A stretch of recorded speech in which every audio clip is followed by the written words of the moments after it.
যাবে না।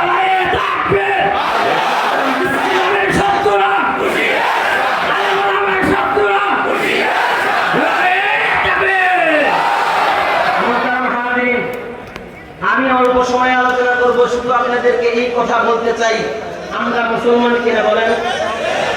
আমরা মুসলমান কিনা বলেন? আমাদের মুসলমানের ভিতরে মুসলমানের ঈমানটা মজবুত করতে হবে কিনা বলেন? আমরা যদি মুসলমানের ঈমানটা, আমাদের নিজের ঈমানটা যদি মজবুত করতে